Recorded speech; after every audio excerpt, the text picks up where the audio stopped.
As you know, today we are going to talk about legacy media versus newer and independent media. So happy to be joined by my colleagues, Ben and Camille, today. So let's get into it. The first thing we're going to do is ask you, in addition to sharing where you're at, be nice to do a little roll call. The first question is, what challenges are you facing with earned media and with pitching? Because we have a kind of more intimate group, I think it's great because we can really get into some deeper questions, and really we want to make sure that this is a conversational experience for you. So we would really, really love to know, what are the challenges that you're facing? And we're going to ask you another question, which hopefully will give you some more hope at the end of this call. So the first thing, let's just be real, it is rough out here. It's rough. So I've been doing this work for about 15 years, and the last few years have been brutal. Like, it has been so difficult to get pitches out there, to get things placed, feels nearly impossible sometimes. And let's also be honest that the state of media is kind of a mess right now.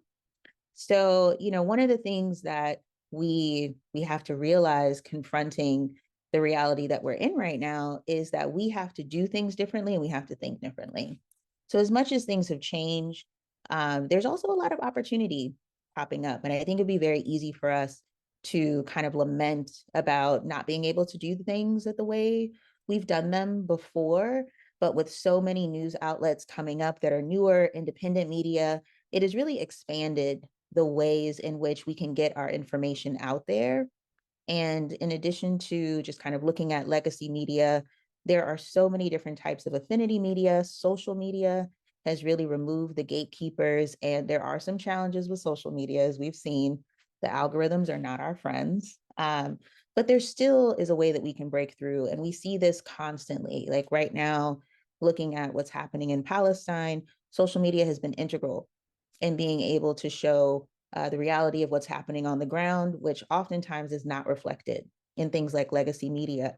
So that's what we're going to kind of talk about, in ways in which you can not only get your stories placed, but also do so in a way that maintains the integrity of the work that you're doing. Now, it's an election year. We all know this.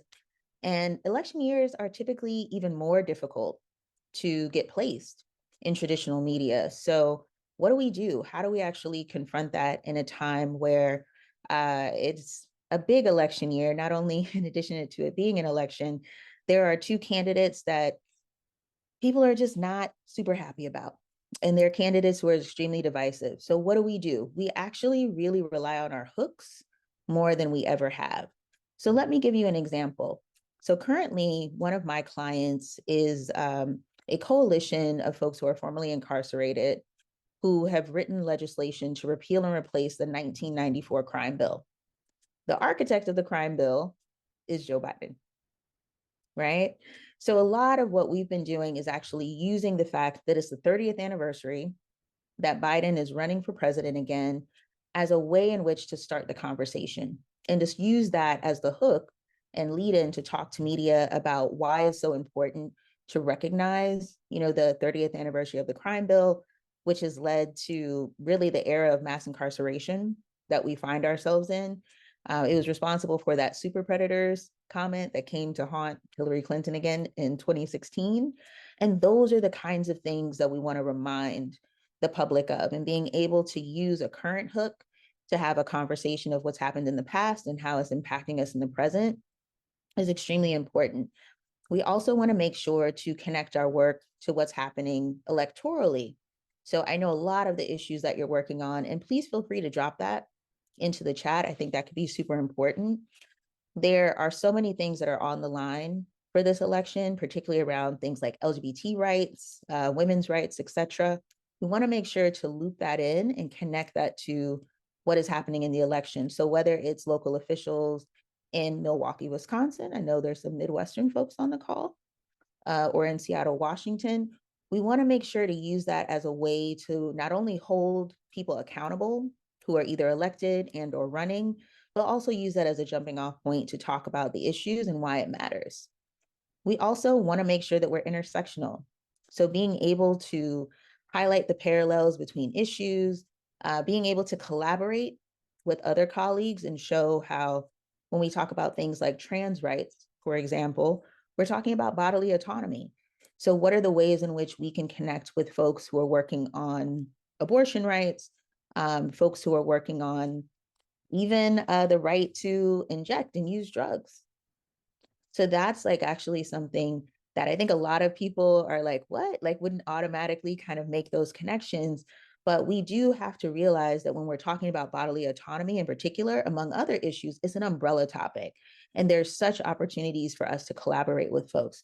So for folks who are working on like ending the drug war, that also dovetails into issues like housing as well. It dovetails into issues of the criminal justice system or the criminal legal system, et cetera. So being able to kind of work together, to collaborate, and also to use these issues as an opportunity to look at who's running, what's the state of the media, where you are, whether it's locally or regionally or nationally that you're looking at it, and really looking at those as like, what are those openings where we can connect to what the issues are, and then be able to have a conversation kind of using those candidates as a starting point for a deeper conversation around what needs to change for the public. Kind of sounds a little bit like democracy. Imagine that. But that's what we need to do. We actually have to continue to, in the face of fascism and other things that we are facing, we actually have to be that change and we have to model that. So how do we actually reflect our own values and our own leadership in the work that we're doing? And how do we actually use media to be that change? So I'm going to pass it over to my colleague, Ben, who's going to talk a little bit more about the landscape that we're under at the moment. Thanks, Jamila. Hello, everyone. So my name is Ben Wrobel. I'm based in New Haven, Connecticut. In the chat, by the way, I'll get to this in a second. What are some alternative media outlets you've pitched? So my story, I worked for a number of years at the NAACP. I worked with Stacey Abrams, number of movements and organizing work. And I was always in the role of comms and PR. And I interacted a lot with the world of philanthropy and impact investing. And ultimately, in 2021, I wrote a book called Letting Go, that argues for funders, people in positions of power, to let go of power and share decision making with people closer to the ground, people with lived experience. And so my book is sort of it's calling for the reform of philanthropy. It's kind of wonky, but it's a specific radical idea in a specific context. And wrote this book in 2021, saw a lot of movement level support for these ideas. But then when me and my co-author looked at the media landscape around, the Chronicle of Philanthropy, Nonprofit Quarterly, even how the New York Times or some, traditional legacy media outlets covered these ideas within philanthropy, these sort of more radical changes to philanthropy that were really gaining traction and continue to gain traction, we noticed that the legacy media just wasn't really taking these ideas seriously. They would often, kind of write about them as cute sideshow ideas, or put them, not in the news section, but it buried in some features section. Or sometimes they just weren't really equipped. Something like Nonprofit Quarterly, which is a really wonderful outlet. I think that their staff might not always have the knowledge to write about this sort of, they're used to writing about infrastructure and about systems, and they're not always used to writing about these sort of more left of field ideas that are starting to gain traction and change systems. And the reporting that we saw out there, whether it's around reparations, mutual aid, feminist philanthropy, participatory grant making, there would almost be some of these microaggressions towards, these ideas are gaining traction, but there's a lot of pushback, and you always have to do the both sidesism and kind of mention the pushback just as much as the traction.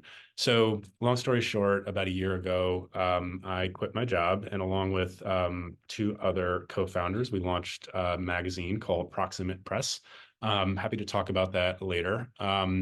But what sort of got Jamila and I talking and leading to this conversation is, it has been really helpful for us at Proximate to look at sort of different terms that media outlets today are using to distinguish themselves from legacy press. And I don't know, Jamila, if you can go to the next slide. So over the next two slides, I think the other way. Over the next two slides, I'll talk about sort of a couple different terms that I think are really helpful just to define and understand. And these terms themselves are somewhat amorphous, but I think that's the point. And then on the next slide, I'll get into where to find media outlets that that consider themselves aligned with these terms. So I'll just go through them pretty quickly. I'm not sure if I think this Canvas slide is in the chat. Maybe someone could pop back in there, but you can go to this slide. I think it's slide 4 or 5, and you can click on these links and find examples. So first one is solutions journalism. Solutions journalism is a term that was coined about a decade ago, and the idea is it's a alternative to, let's say, horse race journalism or stories that are only about problems. Solutions journalists think of themselves as sort of doing four things. Any article will highlight a response to a problem. It'll try to pull out insights around that response, around that solution. It will show evidence of how the solution is working. And then importantly, it'll also focus on limitations. So it's not just puff piece. It's saying like, here's what's working about this particular, new solution. Here's what's not. And I find that while solutions journalism is not, going to, it doesn't always align itself with movements as much as what I'll talk about next, movement journalism. It is helpful to find whether someone considers themselves a solutions journalist, because they are often more open to pitches that are around specific, tangible ideas that people are putting forward in a particular community, or let's say bigger picture trends around a solution. Whereas your traditional media outlet might just want to talk about, which candidate is getting more attention for something they said, or, or something along those lines. So that's one. And I put a couple examples. I think Nueve Millones, Camille is on this call. They do a wonderful job. So does Yes Magazine. But that gets me to movement journalism.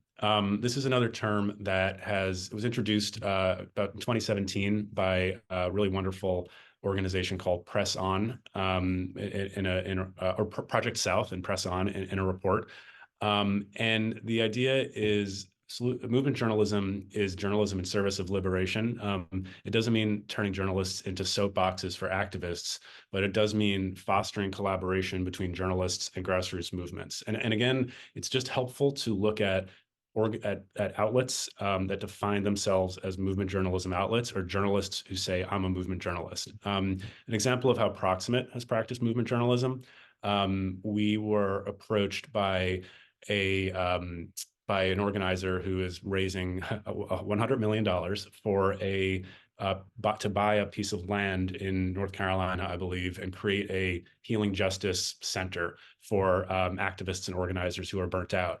And they pitched us, and I ended up getting on the phone with them, and they were saying, we've tried pitching this around, and a few journalists have approached us about writing about our project, but they just don't tend to get it. They tend to maybe put the blame on the organizers for being burnt out, or they kind of don't understand fully what we're doing, or their outlet kind of takes this one angle on all their stories, and they're not really listening. And at Proximate, I think we're doing a good job at basically we'll listen first. It's almost a form of journalism as active listening. And the important thing is it's still journalism. There's still this firewall between the reporter and the subject, but it comes from a place of, we want to first understand what you're doing and see how we can act in solidarity as we report out. So again, I'll get in a minute, and I'll show some places where you can find movement journalists.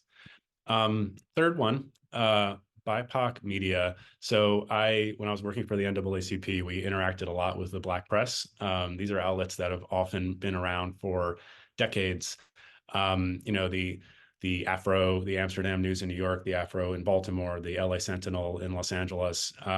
You've probably seen these newspapers in boxes on the side of the street, and they of course have online presences as well. And there's also, of course, Latino media and indigenous media and all sorts of other affinities. And I think it's really important not to overlook BIPOC media. I know that in places I've worked, they haven't always been maybe taken as seriously. It's, oh, we want to get in the New York Times, or we want to get in the, this traditional legacy media outlet in our area. But I mean, BIPOC media is legacy. A lot of these outlets have been around for years. The journalists do come from movements a lot of the time, and so there is a movement journalism affiliation. And I think an important point is that in this era, when it's less about getting in this particular outlet and more about, can you create a piece of collateral that you can then share around on social media. An article in the Afro that is well researched and sort of gets tells the story that you want it told is incredibly valuable. And if you want to look at it this way, it can be a stepping stone to getting in more sort of more traditional legacy media. So I want to put that one out there. And finally, citizen journalism. I won't talk as much about it because I'm also a bit newer to it. And if folks want to share later, I'm looking to learn more. But I know documentaries.org is really doing a wonderful job of training citizens in elements of journalism. And I know I think their goal in the cities where they work, like Chicago and elsewhere, is to cover every city hall meeting. Right, they're saying you have the ability and the tools you need to share what's going on. And again, I'm actually still learning about it, but I think this last category is sort of, Nueva Millones does some really great stuff with holding community meetings. This link on social media journalists actually links to some folks in, Palestine who are sharing every day, sharing tweets of stories. And I think that while this is something I'm still learning about, and another sort of form that sort of is between journalism and social media, I think there is a lot to get into there. We can go to the next slide, Jamila. So we pulled together a couple of places to look for outlets that fall in these categories. I think the number one most helpful is this Lion member directory. Lion is local, I always forget, local independent online news. It's an association. And it's this list of independent local media outlets. It says online. It's funny, the Afro is on there, the Afro-American. I always associate the Afro-American with those boxes, you'll see in DC and Baltimore, and you can pick up the paper. But hey, they have a website, and they're a member of Lion. I know Nueva Millones is a member of Lion. There are hundreds of media outlets out there. And one thing that I did was I organized it. The website itself can be a little hard to read and navigate. So I exported it to a spreadsheet and organized it by name and by state. And if you're just looking for a list of independent outlets, alternative outlets that you can kind of check whether they define themselves as movement, et cetera, I think that's a really great place to start. INN, Institute for Nonprofit News, they have a directory of their members.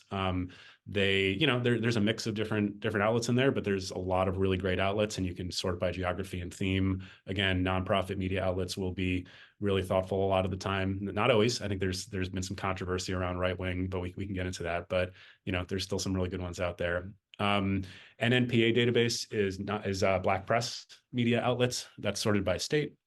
The Solutions Journalism Network, I couldn't find I don't think there is like a list of solutions outlets, but the Solutions Story Tracker, you can see, and you can sort by issue area. So you can maybe find your issue and see who's been covering your issue from a solutions perspective.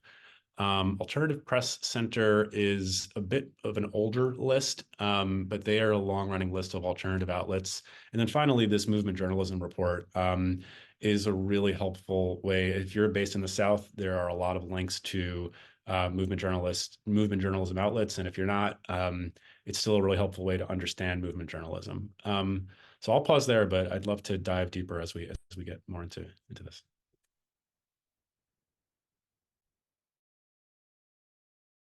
I'm up.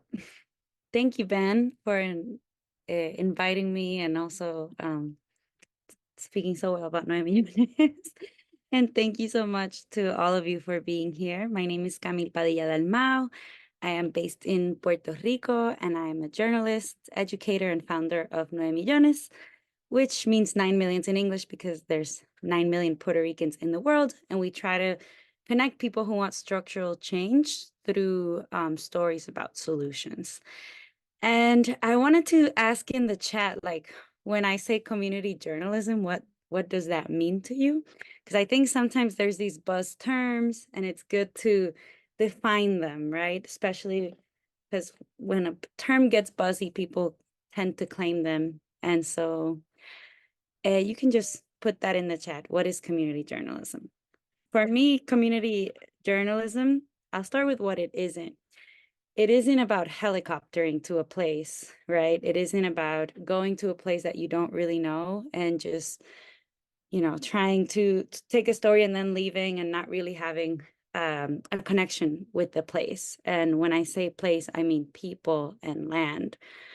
And it's also not extractive, right? And extractive journalism means to me when journalists go somewhere, basically extract someone's pain. They could write a story that really doesn't define them beyond that pain or that difficult moment they're going through. And then they just create kind of fear and this victimization about a certain group. What we're trying to think about is how do we create regenerative media, right? Which is for us, the process of honoring someone's story, writing about the wisdom that they can share, and then sharing that and educating people through the storytelling. And so in that case, community journalism, as I see some people, Ale wrote, that is led by community and tells stories from the ground. Yes, centers voices from the community, definitely. And I think also seeks for the well-being of that community, right? And that's the editorial perspective. Like, I am not separated from this community. I am integrated. I am part of this community, and I want the well-being of that community. And I don't think journalists should be afraid to say that we get into journalism because we want a more just world, right? And part of what we want to do is create a network of community journalists across the archipelago of Puerto Rico, but also the diaspora, and because there are more Puerto Ricans outside of Puerto Rico than in Puerto Rico. And it's a really important, especially for peoples who can't vote for president or have appropriate representation in Congress, that the people, that not just Puerto Ricans, but other people who care about Puerto Rico know about what's happening on the ground so we can advocate better, rooted from what people are asking for in the ground. So what we say is we want to go from that relationships are greater than stories, right? So when you focus on relationships and not so much about, trying to create a product, but rather I want to truly learn and also, like, it even goes with the relationship of yourself and how we start telling our own stories. We do better storytelling when we focus on relationships. And I think the same can go in a lot of different industries or different things, not just in journalism, but just the focusing on relationships just creates more nurturing products at the end. If you don't like to see it like that, but it creates more nurturing outcomes. And then we also are thinking of how do we go from having a relationship with a community to partnerships? How can we actually partner with communities as this network that we want to have, where they're really like the ones who are taking agency and control over their narratives? So we can go to the next slide and I'll talk a little bit about how we've done that. So the last year we were developing a methodology for community outreach in order to get to this goal.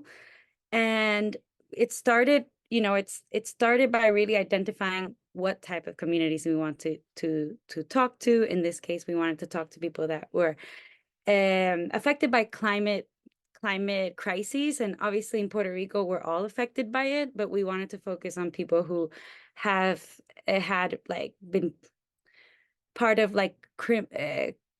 climate crimes, like, for example, the bombing in Vieques. But also we wanted to reach out to organized communities and communities that already cared about storytelling. And so we hired a community liaison in Vieques, and she introduced us to the Vieques Women's Alliance, which is an organization that has been advocating for Vieques since the Navy was there and was big in the advocacy to get the Navy out of Vieques. And so we started with a community listening and Sojo 101, Solutions Journalism 101. And what we heard in that community listening was journalists came with their agenda, they talk to the same people, and they don't ask the questions we want to answer. That last one really struck us because it was just like, wow, then what questions do you want to answer? And then that's when the solutions journalism workshop was just about showing them the pillars.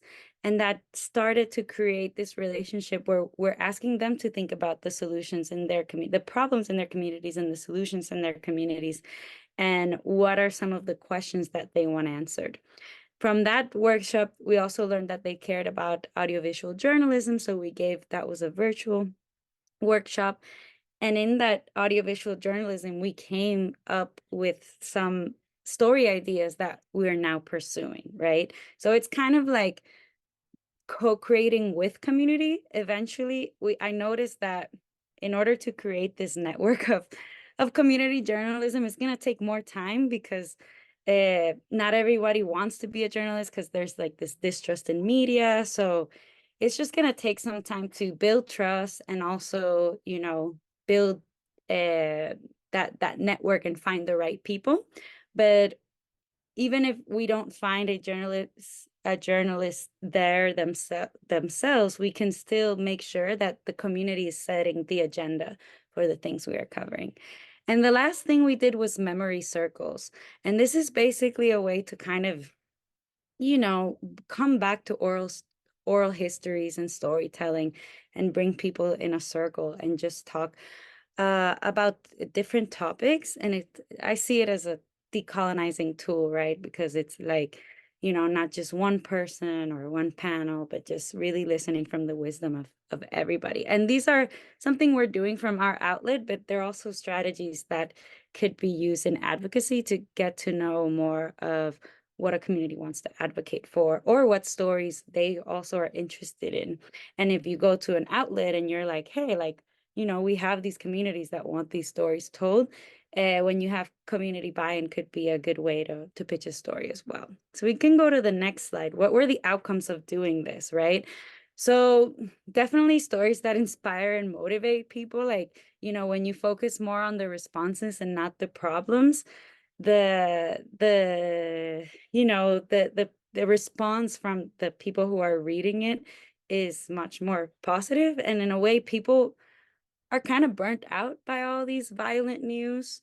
I mean, like the daily local news that only focuses, at least here in Puerto Rico, about the homicides that happen, but never contextualizes why violence is that way. So it's refreshing to have a take that focuses more on the responses. Then what happened is we also, because we were there, we were able to create partnerships with other media outlets and kind of expand the reach of our stories. And then it shifted the narratives in mainstream media. So here you have some of the articles on the left that we wrote that was, in May, June. And on the right, you have a cover story in El Nuevo Dia, which is Puerto Rico's largest newspaper. So sometimes working with a smaller outlet and an independent outlet can lead legacy media to pick up that story. Because a lot of times legacy media is looking at the independent media to get new angles and new stories. So that's also a strategy you can use. And that's kind of what I have there. Amazing. As you can hear, our panelists have just a wealth of experience with this. And I think what I really want to uplift from what Ben and Camille both said is we have to do things in a different way. And that actually means taking a lot of the organizing work that we do on a day-to-day basis and applying that to media, taking the time to partner with and create real partnerships and alliances and a deep collaboration with folks who are directly impacted leads to not only better storytelling, but it actually helps us to shift the narrative. And what I love about the Vieques example is that they also were able to dictate to legacy media how the story of Vieques needs to be told. So just really wanted to uplift that because it is incredible. I have some questions for the two of you. So I want to hear more about movement journalism. And oh, hello. And we're going to ask folks to mute just in case. We know life is lifing. But movement journalism. So the question here is, how can our movements collaborate with like-minded media? Ben, I'll have you start first. Sure. And so this term is, I think, something that's still sort of making its way through the through the world of journalism. I was talking with someone who's sort of a journalism guru, and they were saying about 40% of journalists are familiar with this term and appreciate it, and 60% of journalists are a little skeptical of it. I think it's just helpful to know. I think that when you're looking at someone who defines themselves as a movement journalist or an outlet like Scalawag is a really wonderful outlet, or Prism, or that say that use this term, or that you can kind of get those vibes from them. I think you want to think about the different incentives that they have, both professionally and personally. With a legacy media outlet, as you all know, often a journalist is looking for what their editor wants, or an editor is looking for what their publisher wants, and the profit motive is often behind it, and the clickbaitiness is often behind it. And those elements are all still there with movement journalists. We're still proximate. We're trying to get clicks. Nothing wrong with that. But I think that appealing to them in a more maybe honest way, maybe just like bringing your full self to the conversation, could be more effective than when you're dealing with a journalist where you don't quite know where they're coming from. So I guess I'll start there. Camille, you have anything to add? Camille? Yeah, I was gonna go back to this idea of relationships over the story. Like, these are, at the end of the day, journalists are people who so often feel like people just want to engage with us because of the story. So I think if you focus on really getting to know them and their motivations, you can better understand how to pitch to them. So that might look like, hey, let's grab a coffee and talk. I want to get to know more about your coverage. Or maybe if you mention like, hey, I saw you cover this and I'm interested to talk about similar topics. And I think, journalists are usually the ones asking questions. So I think if you have someone like asking them questions and being more curious about like the investigations, and they're also looking for tips, and they're looking to be more in the inside, in the know of what's happening. So, and you also should vet if this is a person you want your story to be written by. So having some questions to understand what motivates them can also be a way for you to understand, is this someone that I can trust with our community stories? Because that's also something important to consider. And I think I had something else, but I can't think of it right now. How can our movement collaborate with like-minded media? Also, I would say to look into which of these outlets are doing community listening, and invite them. If an outlet's saying that they're doing community listening, then you can be like, hey, I have a community that wants to be listened, and invite them to a space, or obviously, yeah, like I would say open the space if they're looking for that kind of community listening, to be like, I have a space or I have an event, and this is a great opportunity for you to get an insight beyond. And a lot of times journalists want to know more than just the leaders. They want to really talk to people to understand a process. But yeah, I also think it's important for you to understand what moves them, and if that's the person that you want telling your story or your community story.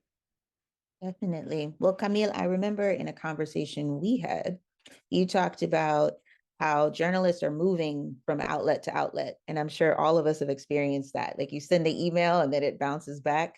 So building a relationship with the person is so important, because as they move from publication to publication, you'll have that, and that'll be a connection that you can always go back to and rely on. I have one more thought on this question. I think I've been talking in the context of reported stories. There's also the op-ed side of things, and especially with smaller outlets, I think they're, the New York Times gets the 500 op-eds a day or whatever that number is, and even other legacy outlets, they have gatekeepers, right? With some of these smaller independent outlets, they are looking for content, and I think they might be even a bit more open to this. I mean, another way to think about it is this could be a little ambitious, but pitch yourself as a columnist. I know that the Black press will often have columnists who are, not national names, but people who are in the community doing good work. And if you can come with a strong pitch and 5 column ideas, I don't know, it's worth a shot, and I think, there is more opportunity. I don't think you ever want someone to reprint a press release. I don't think that benefits anybody. But I do think there is more opportunity for, for op-eds, for more of your own voice, as long as it's sort of, explained that way. Yeah, I I, think oh, sorry, just to add that something really important is that you really want to know what that outlet or that journalist is already covering, because I think one of the most annoying thing for journalists is that someone pitches you something that has nothing to do with what you're already covering, because it just feels like, well, this is just random pitching that person really doesn't know. And you could also you can also do it in the way of identifying, like, I think this similar to what Jamila said, like identifying independent journalists and being like, that maybe connecting them with someone from an outlet, or suggesting, maybe this story that you're working on could go to this outlet. So then it comes from a storyteller as well. So you don't always have to be the one writing. It could also be something you suggest to another person and they can pitch it. Definitely. I'll also uplift that in an election year, doing op-eds is partly a lot of what you want to do, particularly locally and regionally. Folks are really curious about how the community is feeling. What are the lenses through which activists and advocates are looking at these certain issues? So that's also a wonderful strategy. So I'll move us on to the next question. Oh, okay. I'm blaming this on Mercury retrograde, by the way, totally not my fault. No, I'm like Canva different. So how does movement journalism tell our stories effectively? Is my next question for you all.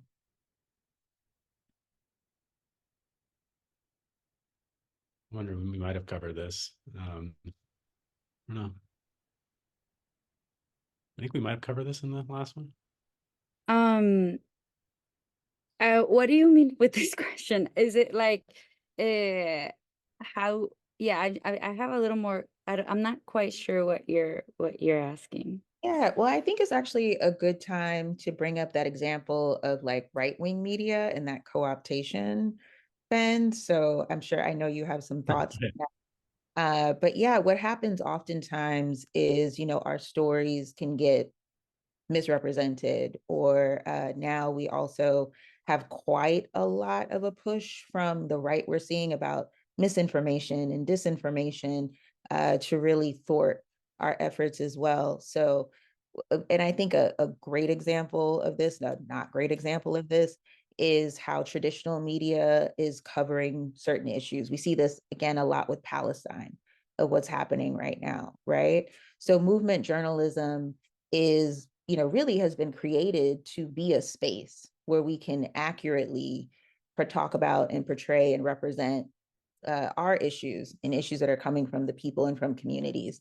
So we just want to hear about what are the ways that, movement journalism can help. And then again, I'll uplift, Ben, if you want to talk about the right-wing example, I think that would be a good time to do it. I can talk a little bit about how, if Legacy's getting it wrong, movement journalism can publish the counter narrative. So pitch the counter narrative, because that's what they ultimately, we want to offer a different perspective, because most people that are doing movement journalism or solutions journalism or community journalism, they're doing it because they were not satisfied with legacy media. A lot of the times it is, BIPOC, like, and women who are starting these independent news outlet because they couldn't even grow or tell the stories they wanted to. The same for social media journalists. So I think it's about saying like, hey, this is how the mainstream is covering it, and they're completely missing this part of the story. And I think, you know, somebody should be telling the story, or you can write an opinion about that. And sometimes if you write an opinion, that can inspire a journalist within the outlet to do more reporting on it. And I know what you were referencing, Jamila. I know there was recently there was some conversation in San Francisco about a particular neighborhood-based media outlet that it was all like, hey, we're San Francisco families and neighbors, and it turned out to be funded by some right-wing tech bro types. And I know that that was used as some were, maybe skeptical of movement journalism. I think these terms are sort of loose and can be co-opted, right? But I think for me, movement journalism, it's helpful when you're looking at someone who defines themselves as such. I totally agree, Camille, that they're often looking for that counter narrative. And if you're pitching, like thinking, how can I help them? What are they saying in the mainstream media, and then how can I sort of directly say, you might have thought X, but actually Y. I feel like a lot of stories are, you might have thought X, but actually Y. And yeah, that's what I'd say. Awesome. See, you all knew all the answers. Go ahead, Faith. Then we're going to move on to another question around how do we challenge legacy media and build new tools for evaluating success? So I'll give a little explanation of that. We, touched on how legacy media can get it wrong, right? And how legacy media is kind of going through its own changes. But we have to be thinking about what is success for us. And success can mean many different things. So it can be from how do we effectively shift the narrative? Like in the Vieques example, I think is a wonderful example of how partnering with communities and working with like local folks can actually lead to a national publication shifting its perspective of how they've covered these stories in the past, right? Or it could mean those numbers, like how far do we get our reach?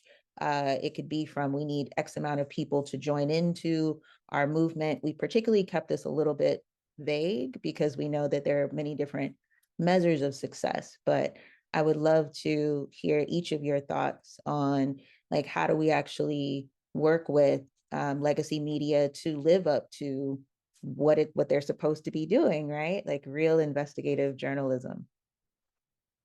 Yeah. Well, so I know from that. So from my life as on the PR side and comm side, you would always use those. I forget the name of the tools, but you'd say like how many views did I get based on the size of this media outlet's audience, and those, you all know, those are always kind of rough, and sometimes that's what your boss wants to see, but it's like, is that, or the client wants to see, but is that really going to tell you anything?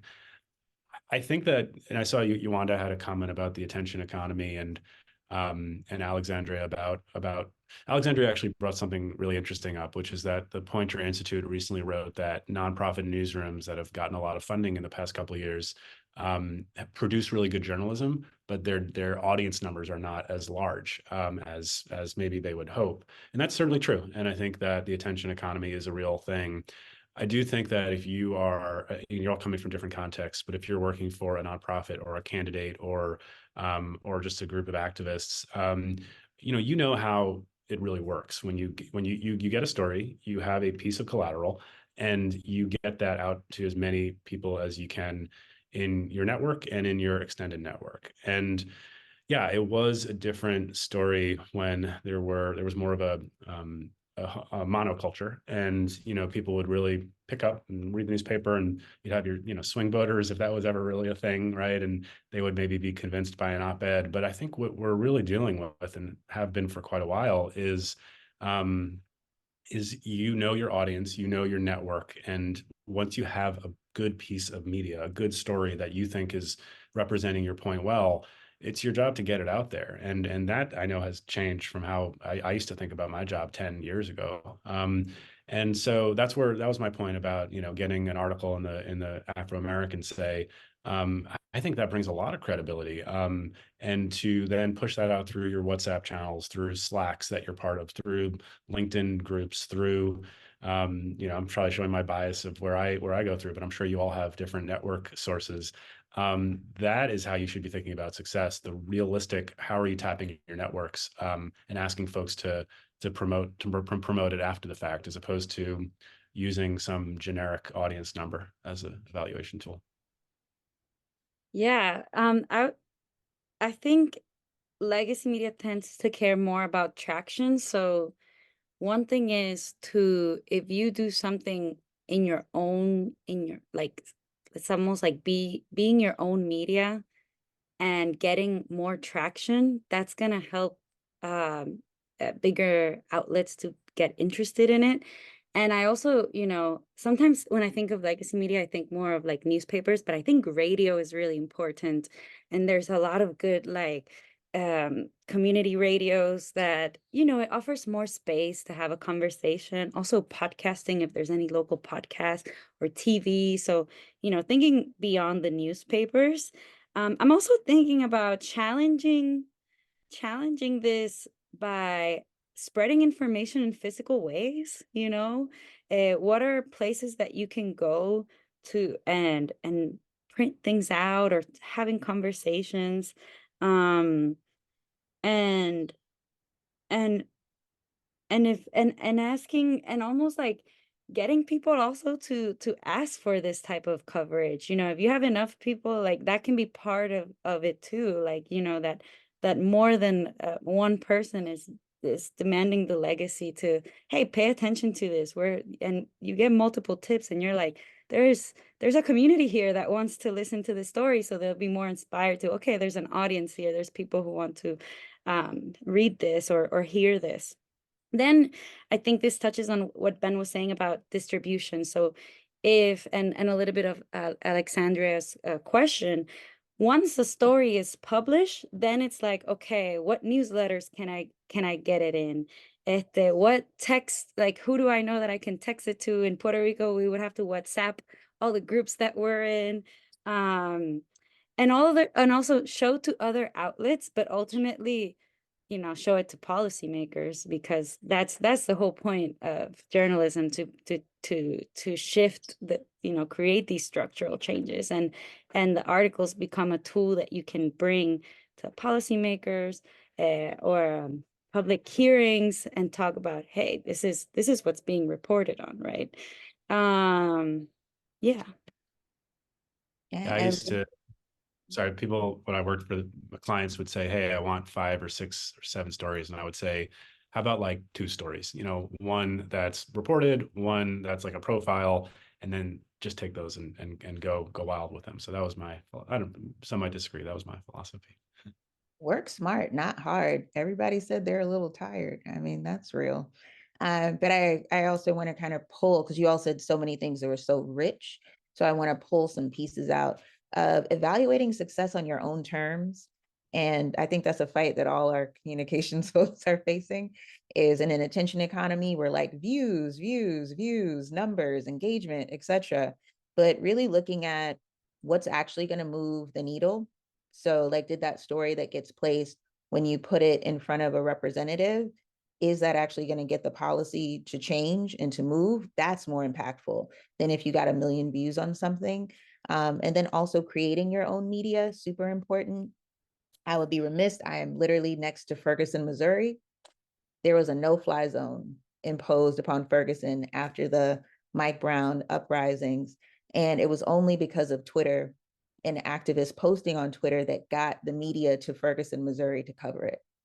So, like, that level of organizing is deeply, deeply important. And that actually uplifts the need for us to integrate across all of our work. So whether it's pamphlets, I know pamphlets, door knocking, wow, what a concept. But it still works. It still works, particularly for those of you who are working locally. Very much so works. Organizing across, like, radio in the South, huge. AM radio, huge. In Spanish speaking communities, radio is really big. So if you're also working with folks in language, so I would say Asian communities as well, radio is also very important, but making sure that you're integrating your kind of media and press with your social media, with your organizing team to make sure that it's an integrated strategy, super, super important. So thank you all for that. And we're going to move along to talk about how we engage alternative media. I'm just going to go ahead and take this one. I think, a lot of what we've been discussing is that legacy media won't always come around. So what we can do is actually use alternative media as a way to bring legacy media to the table and to the conversation. So getting, earned media in an election year is possible. As challenging as it is possible. But again, we have to think outside of the box. And what's wonderful about like this emergence of movement journalism is that it allows for us to partner with values aligned outlets. So folks who actually do share the same values and the same commitment to advocacy, to organizing, to the betterment of the people and the land who are being impacted directly by certain issues. We're also, thinking now in terms of everything that we've laid out for you all. We would love to hear about, in the beginning, we talked about challenges, but we would love to hear about what opportunities do you see now?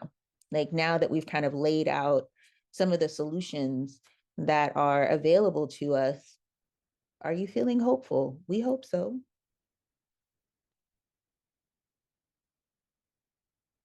And we're going to open up the floor to questions. I see 4 questions in the Q&A. Would love for you to chat. There's one that I accidentally put answered because I was trying to answer it. Ethan asked, can you combine this media work with canvassing / direct outreach to new members? And I'd like to know what you when you say this media work, if you mean creating your own content or if you mean like pitching to media, just so I'm clear. It could be either. I was just thinking like if you have a good media story, and you want to get it out to new members or use it to get people involved. Is that something that you have experience with or could share something about? Yeah, I mean, it's interesting because yesterday I was hosting a panel with a few community leaders that are doing solutions about the oceans and the coast. And at the end, I asked about, okay, how can people support your work? What do you need?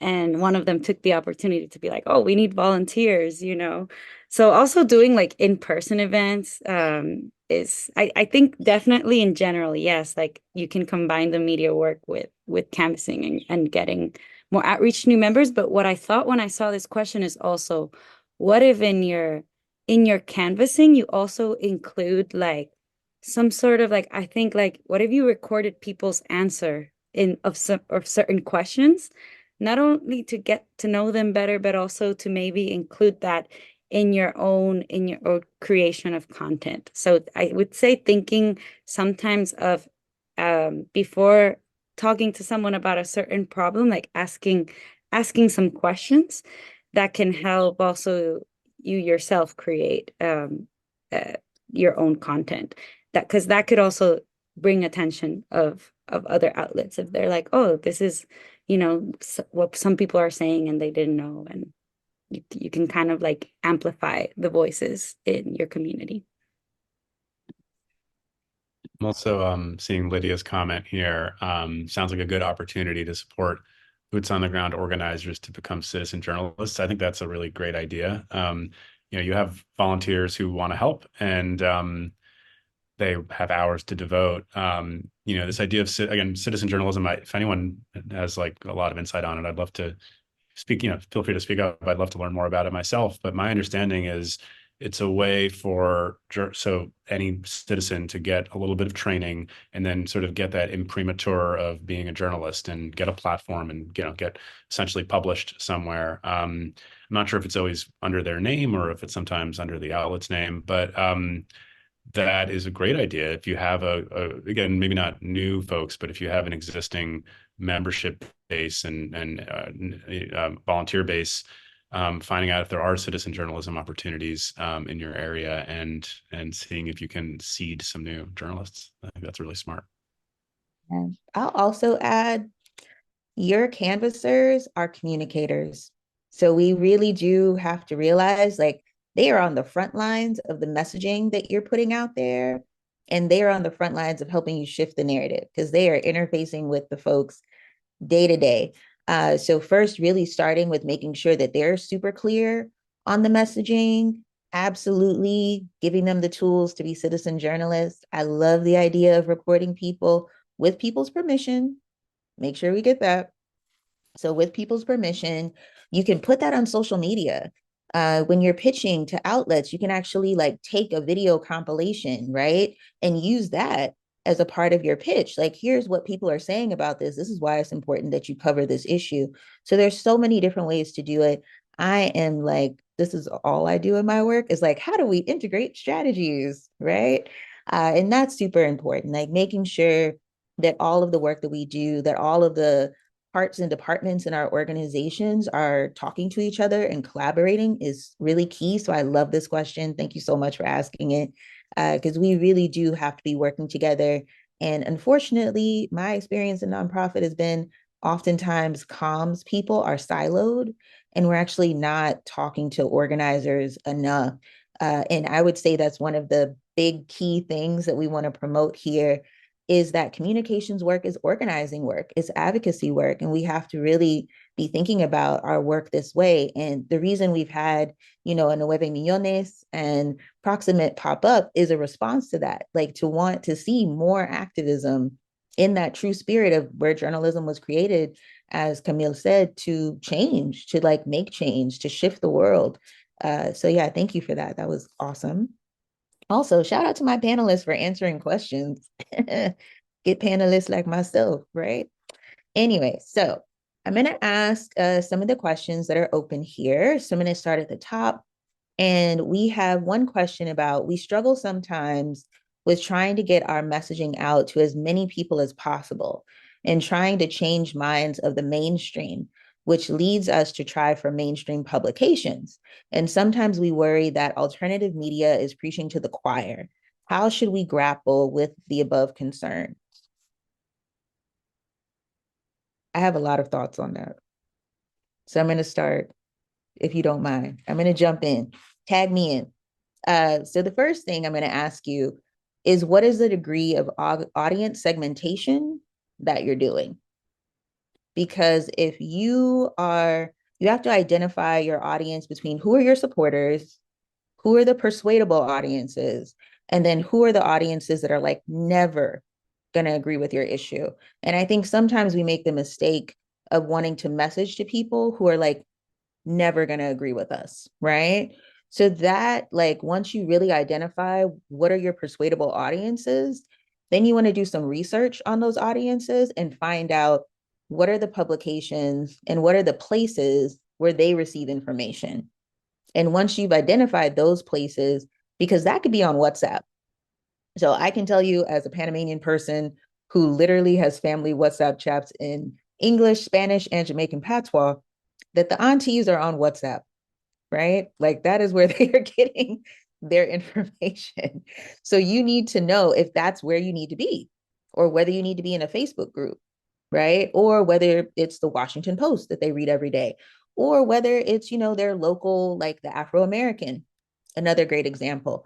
But I think if you first start with really identifying where your audiences are, those audiences that you want to persuade, that's going to be the first key, because it will help you to work smarter in terms of your pitching.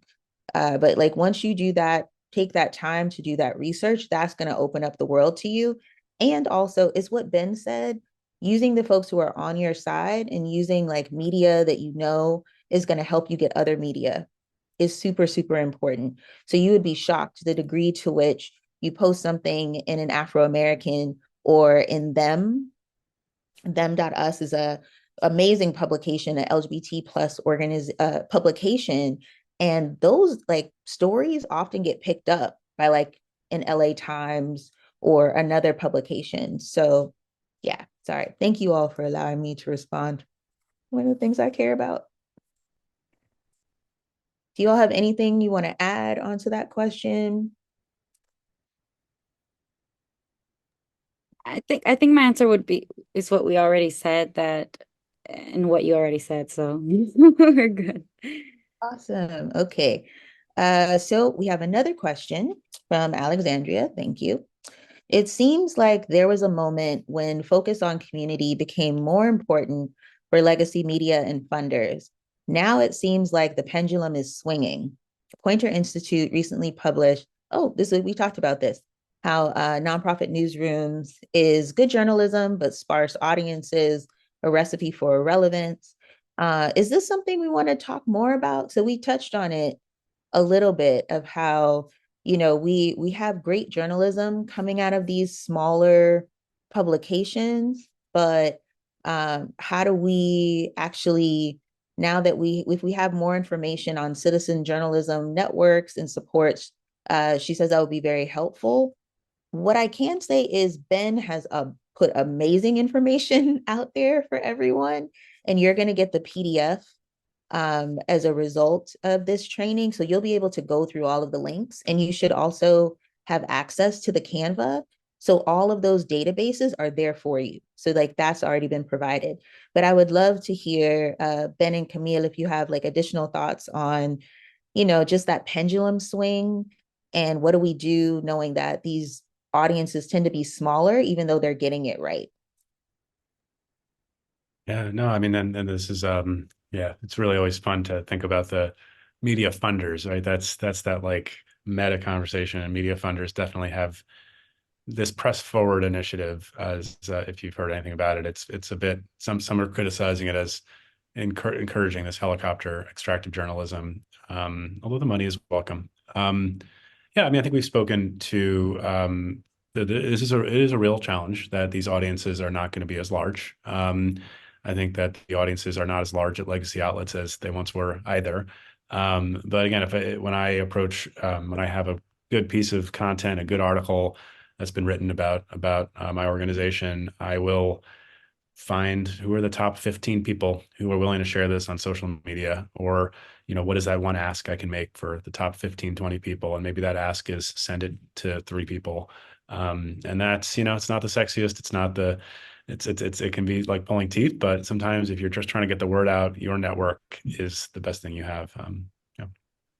I would add that some alternative media might not have the largest audience, but that it doesn't always matter if it's the largest. What matters who they are reaching and the impact that those people have. Because I know we don't have the largest audience, but I do know that other journalists read us. I know that academics read us, that people that work in nonprofits read us. Like, like like the people who are reading it are using it as a tool to bring these conversations to either their papers, academia, to conferences, or to public policy, because that's some of the feedback. Oh, I showed this article to a congressperson in the US.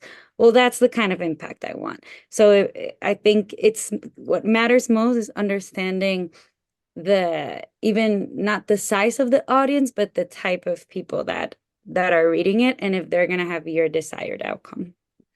Yeah, I'm doing like spirit fingers because we have to change the way that we have to change our metrics, honestly. And Ben made an excellent point as well by saying the size of the readership for legacy media is also smaller.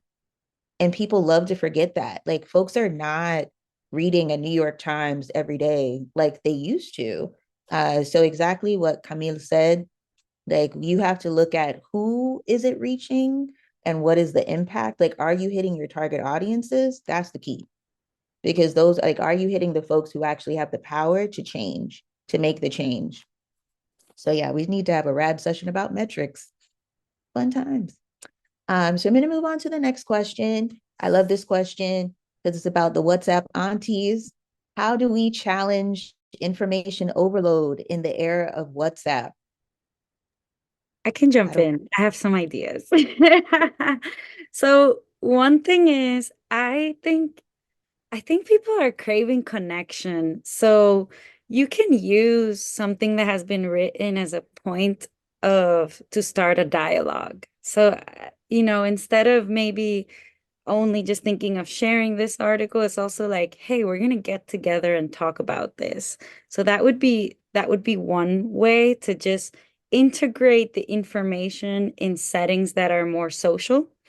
And then the other thing, this is where I do think that solutions journalism can be effective, because a lot of people are tired of the constant negativity, and we have seen that a lot of people that are disengaging with the news crave more positive news, and this constructive outlets can be a way. So also thinking of, how can I pitch a story or write an op-ed that is more constructive, that is proposing or showing something that worked, whether it's in my community or another community that I want to see implemented.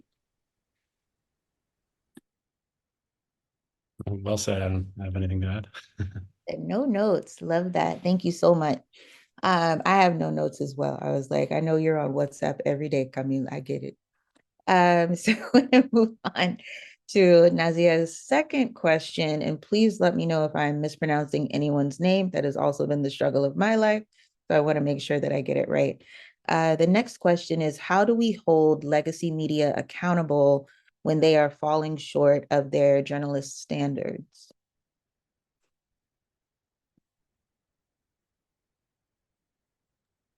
Um, hmm. When we were prepping for this call, Jamila and Camille, we were like, the real background here is maybe everyone should make their own media outlets. Obviously, that's not necessarily practical, but I think that I don't have any particular model for how to hold journalists accountable other than showing them what better version looks like, and lifting up voices of more proximate leaders that I think are telling stories that aren't heard.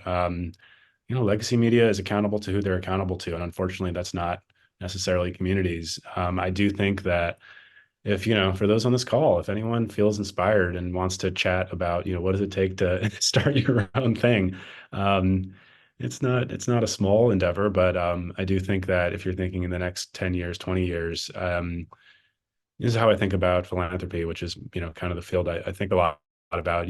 There's we want to see folks in philanthropy reform, the Gates Foundation and the Rockefeller Foundation. But I think in 10, 20 years, these foundations will just be less relevant because of all the newer, more thoughtful and inclusive foundations that are just doing a better job. And I think with media, part of the reason that legacy media has struggled is because there's this lack of trust, and just, people are fed up with it. So, offer a better alternative or work with those offering a better alternative. Yeah, I'll also say Camille, just with 9 Millones en Vieques, gave us a wonderful example of how you promote the counter narrative, and making sure that you place your counter narrative as much as possible and in many different spaces as possible is a wonderful way to do that.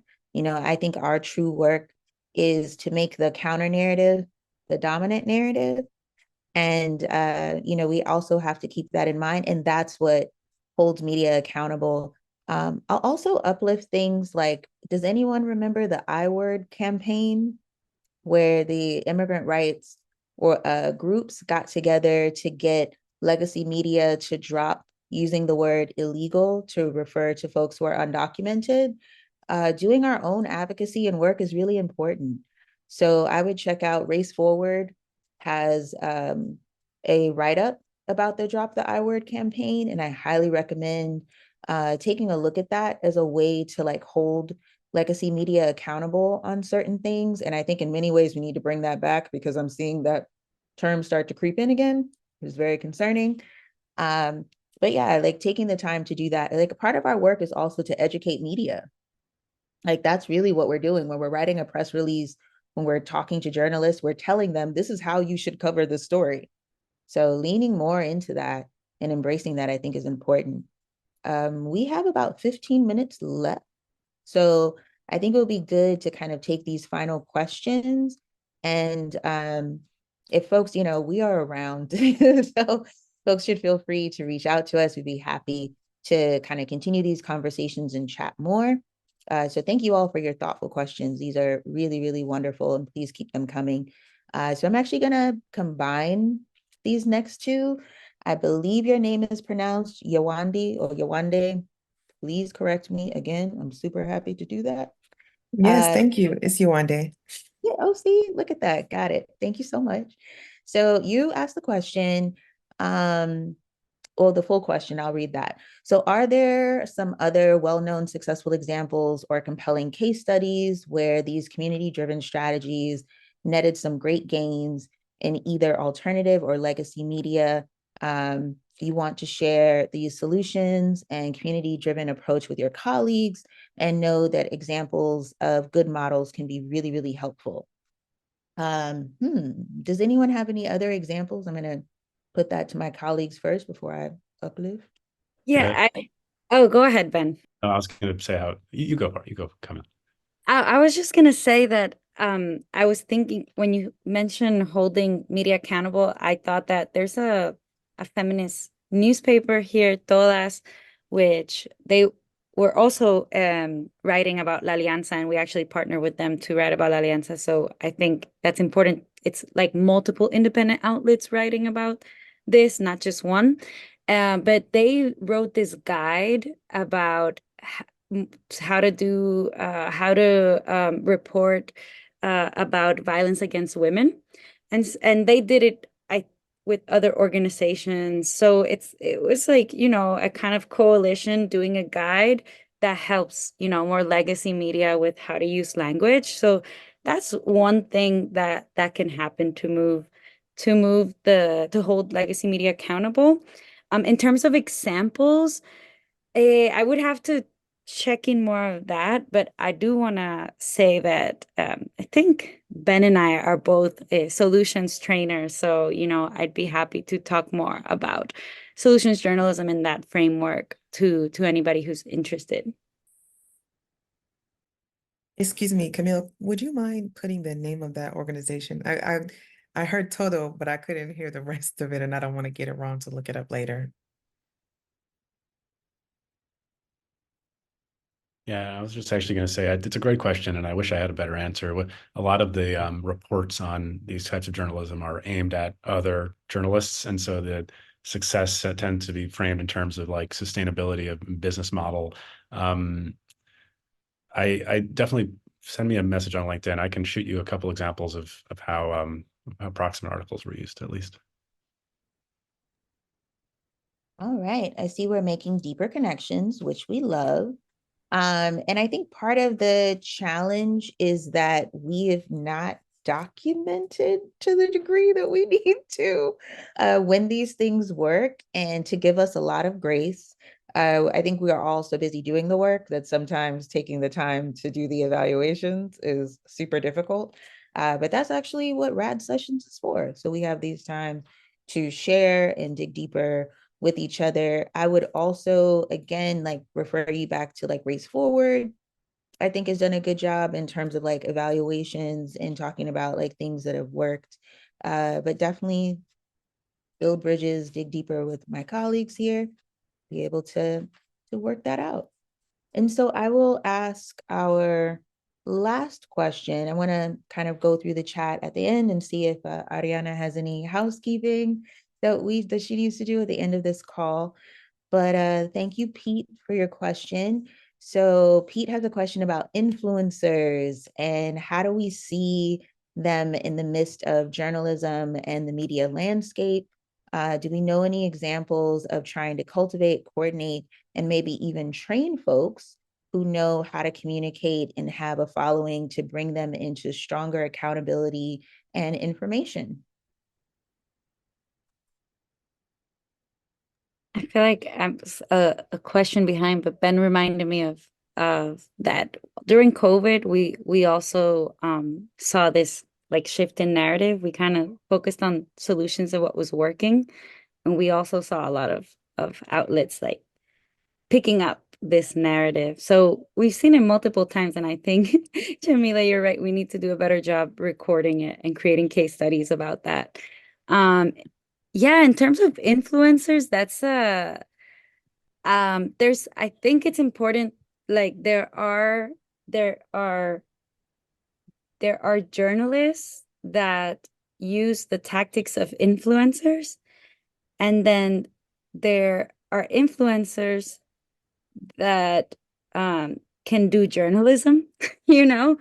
And I think it would be great to have more spaces where people who are social communicators or influencers could have more of this kind of lab to get more journalism tools. It's something that I haven't done yet, but I know some people have expressed interest about that.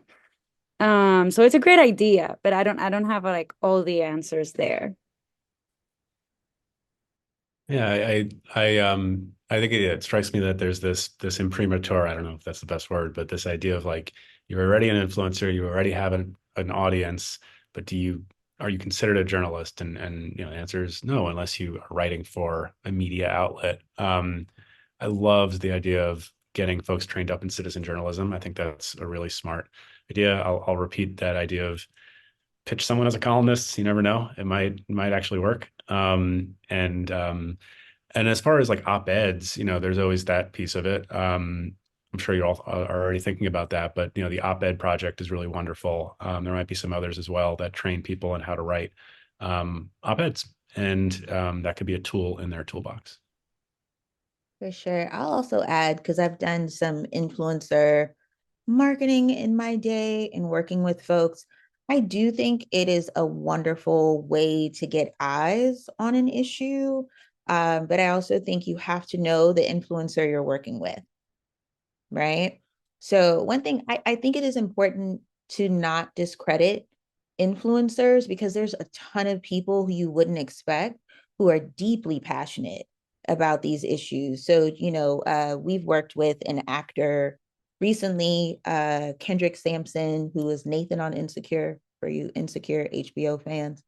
And he is, I know, Team Nathan, right? Seriously, I did not like Lawrence, but that's a whole other conversation. Anyway, but he is super passionate about state-sponsored violence and ending mass incarceration.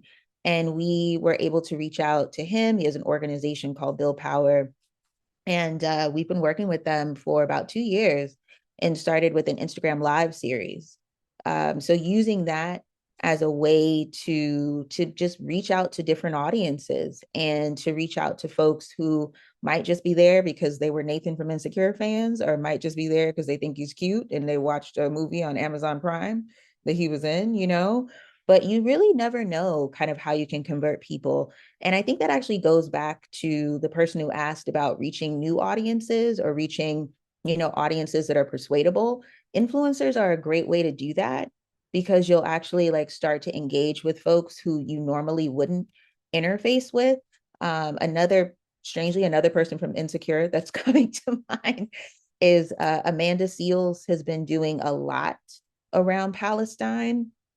So you would be surprised, the degree to which folks are just super passionate about certain issues. Today, was it a couple days ago, actor Alan Richardson or Richson, I'm getting his name wrong, but he's on the show Reacher, was in a tete-a-tete, like literally got a back and forth on social media with the like police union, and talking about like holding officers accountable for their actions. So like I would have never have thought that this like, big actor who's on the show like Reacher would be interested in these things. But again, you really never know how somebody is going to be activated. And it also goes back to what Camille said about journalists. Journalists are people, but also like these folks who, may be entertainers or are just like popular on social media for a variety of reasons. They are also people and they deeply care about stuff. So, Camille, we look forward to your Bad Bunny collaboration in the future. And yeah, thank you for that question. So we are 5 minutes. Is there any other kind of burning questions, thoughts that folks have that they'd like to share, or we would also love to read what opportunities. So I'll ask that question again. What opportunities do you see now after the call? And I hope that we have also mirrored that solutions-oriented work and to give you all a little bit of hope, because again, I know it is rough out there in terms of media and pitching, but there's a wealth of things that we can do. We just have to do it a little bit differently right now. Yeah, I'd also love to hear if anything we said sparked some inspiration, some ideas, and maybe we can talk about those.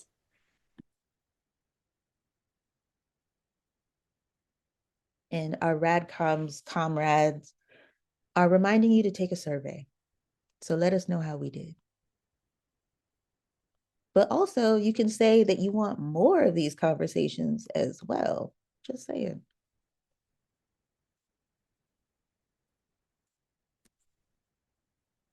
All right, helping to train up journalists. That was a big takeaway.